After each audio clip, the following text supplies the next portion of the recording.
ভারতীয় ক্রিকেট বোর্ডের নির্দেশের পর বিষয়টা প্রায় নিশ্চিতই ছিল।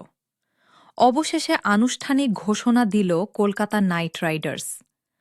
আইপিএলের পরবর্তী আসরের দল থেকে বাংলাদেশের পেসার মোস্তাফিজুর রহমানকে ছেড়ে দেওয়া হয়েছে। কলকাতা জানায়, বিসিসিআই এর নির্দেশ মেনে যথাযথ প্রক্রিয়ায় এই সিদ্ধান্ত নেওয়া হয়েছে। আইপিএল নিয়ম অনুযায়ী কলকাতা চাইলে বদলি